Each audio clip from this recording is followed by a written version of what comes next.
Damos comienzo a un nuevo programa, Servidores de Dios. Quien te habla es Manuel Cornejo. Estaré compartiendo la palabra de Dios y lo haré de una manera expositiva, versículo a versículo. Y en esta ocasión será en el Evangelio de Marcos, capítulo 15 y versículo 32, donde dice: El Cristo Rey de Israel descienda ahora de la cruz para que veamos y creamos. También los que estaban crucificados con él le injuriaban. Comienza diciendo este versículo: El Cristo Rey de Israel descienda ahora de la cruz para que veamos y creamos. Los sacerdotes habían pedido al Señor una señal del cielo. Como dice Juan capítulo 6 y versículo 30, le dijeron entonces: ¿Qué señal pues haces tú para que veamos y te creamos? ¿Qué obras haces? Las señales habían sido hechas con profusión y todas las sanidades, resurrecciones y prodigios no habían sido para ellos suficientes para servir como acicate a la fe de aquellos, sino que todo lo contrario, habían servido como motivo de odio contra Jesús y también con el endurecimiento de sus corazones en contra de él, como así dice el Evangelio de Juan, capítulo 12, y los versículos 27 al 38. Y ahora al pie de la cruz reiteran su demanda de señal. En este caso consistía en que descendiera, con lo que ellos verían y creerían en él. Con todo, descender de la cruz no hubiera servido para resolver su incredulidad, ya que ellos invertían los términos, ya que querían ver primero para creer, olvidándose de que la bienaventuranza es para los que creen sin necesidad de ver. El Evangelio de Juan capítulo 20 y versículo 29 dice: Jesús le dijo: ¿Por qué me has visto, Tomás, creítes? Bienaventurados los que no vieron y creyeron. Los líderes judíos, a pesar de su perversidad, estaban sujetos al servicio de la verdad en relación con Jesús. Como verdaderamente era el Rey de Israel, no podía descender de la cruz. Y en todo esto hay una sutil tentación diabólica para impedir la obra redentora, ya que los reinos del mundo estaban en juego con la muerte de Jesús, y Satanás los perdería en aquella obra de Cristo. Sin la cruz, y note esto, no habría nombre de suprema autoridad que tendría el Rey resucitado y exaltado. Filipenses capítulo 2 y versículo 11 dice: Toda lengua confiese que Jesucristo es el Señor, para gloria de Dios Padre. Además, aquellos que le injuriaban y que aseguraban que creerían en él si él descendiera, no solo no lo harían, sino que tampoco podían creer por la acción judicial impuesta a su incredulidad. Juan capítulo 12 y los versículos 37 al 40 dice: Pero a pesar de que había hecho tantas señales delante de ellos, no creían en él, para que se cumpliese la palabra del profeta Isaías, que dijo: Señor, ¿quién ha creído a nuestro anuncio? ¿Y a quién se ha revelado el brazo del Señor? Por esto no podían creer, porque también dijo Isaías: Cegó los ojos de ellos y endureció su corazón, para que no vean con los ojos y entiendan con el corazón y se conviertan y yo los sane. Continúa diciendo este versículo: También los que estaban crucificados con él le injuriaban. Note cómo los dos ladrones crucificados se unían también a los burladores, injuriándole desde sus cruces. Y los dos forajidos insultaron al Señor durante un tiempo, como relata el pasaje paralelo increpándole para que si era el Hijo de Dios, se salvase a él y lo salvase también a ellos. Lucas, capítulo 23, versículo 39 dice: Y uno de los malhechores que estaban colgados le injuriaba diciendo: Si tú eres el Cristo, sálvate a ti mismo y a nosotros. Mientras tanto Jesús guardaba silencio y lo hacía frente al oprobio.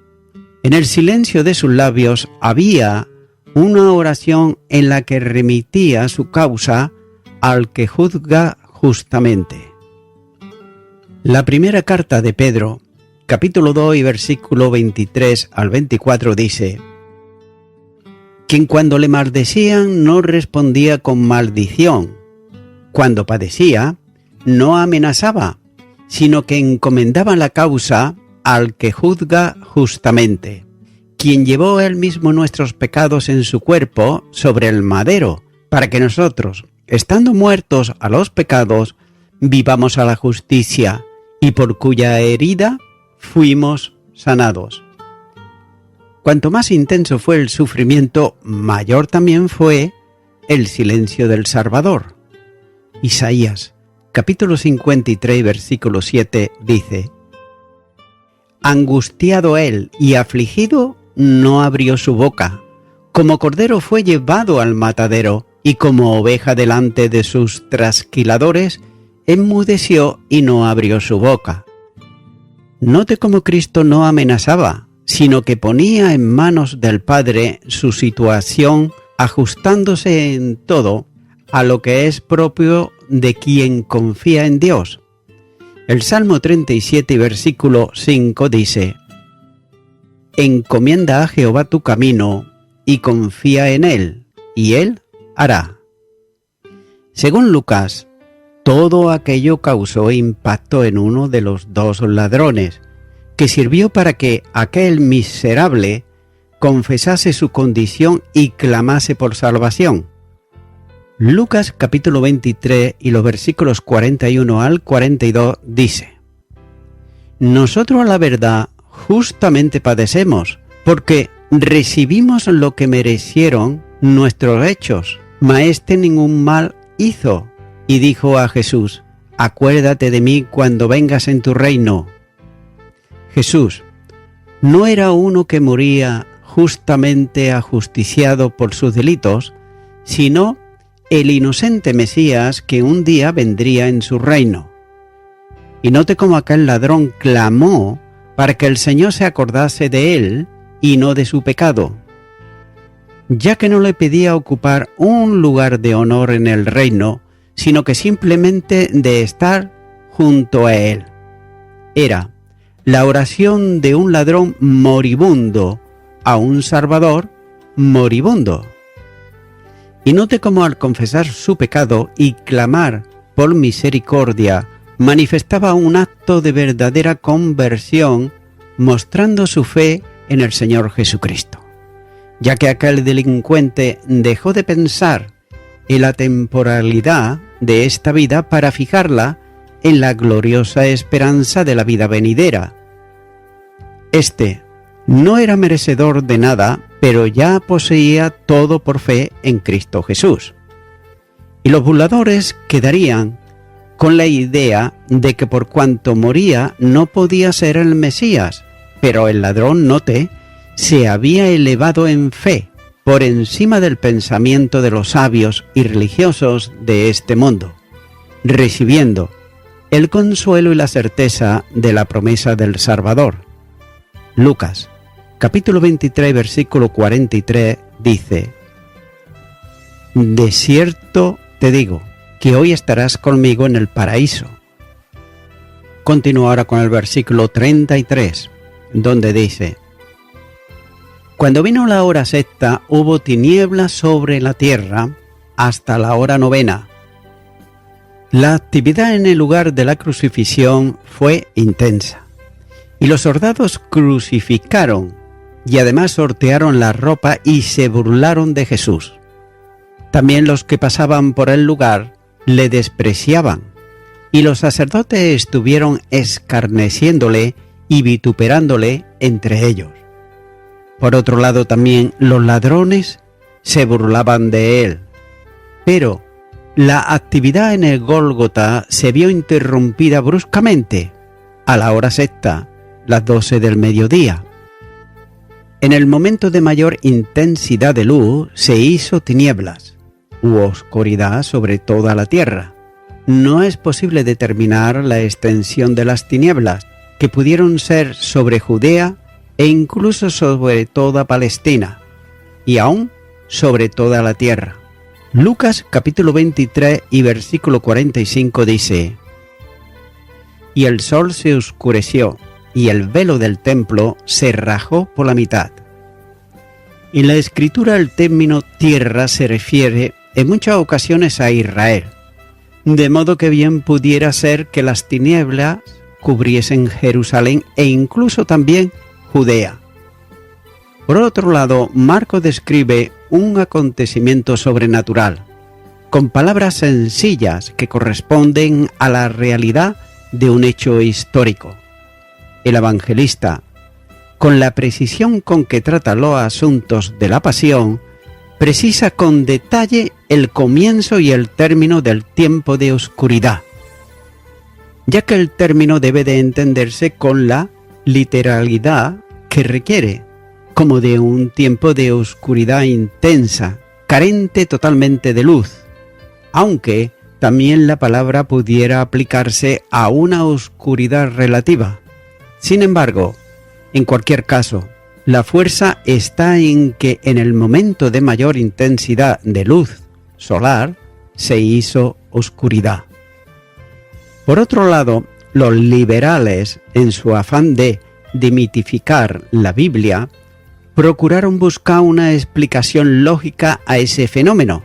Sin embargo, lo más sencillo hubiera sido hablar de un eclipse total o parcial del sol, pero cuando hay luna llena, como ocurre siempre en el tiempo de la Pascua, no es posible que se produzca un eclipse solar. Pero con todo, insisten los liberales en señalar otros fenómenos que les sirven para quitar toda idea de milagro y justificar así la oscuridad en plena luz del día. Ya que algunos hablan de un siroco negro, grandes nubarrones de alta densidad que produce una notable disminución de la luz del sol, y otros también buscan una explicación de un repentino viento procedente del desierto, además portador de polvo de arena, que oscurecería la luz del sol. Pero note que en ninguna de estas propuestas cabría el intenso término que Marco usa cuando habla de oscuridad o tinieblas durante 3 horas. La Biblia presenta una vez más la acción sobrenatural de Dios que cubría con un velo de oscuridad el momento cumbre de la cruz. Y de esa manera, velada a los ojos de los hombres la gran hora de las tinieblas en cuyo tiempo histórico el Hijo de Dios sufría el desamparo del Padre a causa del pecado de los hombres, y también hacía la obra de sustitución en la muerte espiritual del pecador a causa del pecado. Y note esto, y es que cuando Jesús, que es luz del mundo, entró en la historia de los hombres a causa de su encarnación y nacimiento, una estrella anunció el hecho potentoso del milagro divino. En Mateo, capítulo 2 y versículo 2 dice, diciendo: ¿Dónde está el rey de los judíos que ha nacido? Porque su estrella hemos visto en el oriente y venimos a adorarle. Pero cuando gustó la muerte por todos, es natural que el sol brillante diese paso a las tinieblas. Esta repentina aparición de oscuridad sobre el Gólgota sirvió de respuesta divina a los denuestos de los hombres, ya que Dios respondía mediante un milagro a la afirmación sarcástica de aquellos, confirmando delante de todos que verdaderamente quien estaba en la cruz era su Hijo amado. Aquellos malvados estaban pidiendo una señal para creer y Dios cubrió de tinieblas la tierra. Y esto era sin duda una clara manifestación universal de lo que ocurría en el corazón de aquellos incrédulos, ya que ellos estaban en tinieblas espirituales que le impidían ver a Jesús y su obra redentora. Lucas capítulo 19 y versículo 42 dice, diciendo, «Oh, si también tú conocieses, a lo menos en este tu día, lo que es para tu paz, mas ahora está encubierto de tus ojos». Note por otro lado que la oscuridad significa juicio. Isaías capítulo 5 y versículo 30 dice, «Y bramará sobre él en aquel día como brumido de mar. Entonces mirará hacia la tierra y aquí tinieblas de tribulación, y en sus cielos se oscurecerá la luz». Cuando Israel fue liberado de Egipto, las tinieblas vinieron sobre una señal de juicio divino, sobre la tierra en donde estaban oprimidos. Éxodo capítulo 10 y los versículos 21 y 22 dice, «Jehová dijo a Moisés, extiende tu mano hacia el cielo para que haya tinieblas sobre la tierra de Egipto, tanto que cualquiera las palpe. Y extendió Moisés su mano hacia el cielo, y hubo densas tinieblas sobre toda la tierra de Egipto por 3 días. Y nótese que en la cruz, el juicio de Dios a causa del pecado del hombre estaba descendiendo sobre el sustituto divino. El Hijo de Dios estaba sufriendo el desamparo y recibiendo sobre él lo que correspondía a la maldición por el pecado. Y en esa dimensión estaba descendiendo a los infiernos, en el sentido de experimentar sobre él la angustia propia de una situación de alejamiento de Dios, no por sus pecados, sino por los nuestros. En su posición en la cruz, hay una figura admirable de la situación que espiritualmente estaba soportando, levantado entre el cielo y la tierra como rechazado por los hombres y desamparado por Dios. Y note que es realmente difícil, como ya se ha considerado antes en la reflexión sobre Getsemaní, entrar en la profundidad de la muerte espiritual de Jesucristo, como si Dios quisiera hacernos una advertencia de cautela en todo esto. Rodeó de tinieblas los momentos cruciales en la que el Señor fue desamparado del Padre para ampararnos a nosotros.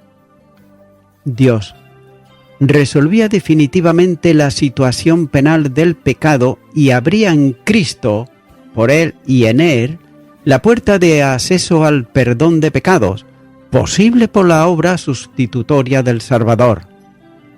Así pues, aquellos sufrimientos que experimentaba por medio de su humanidad no quedaban distantes de la deidad, puesto que Jesucristo no puede dejar de ser, ni por un instante, Dios manifestado en carne.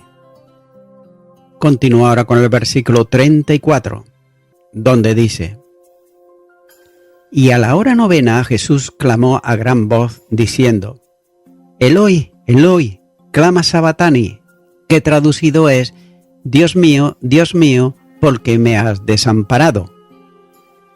Dice que a la hora novena, es decir, las 3 de la tarde, el juicio terminó y las tinieblas comenzaron a desvanecerse.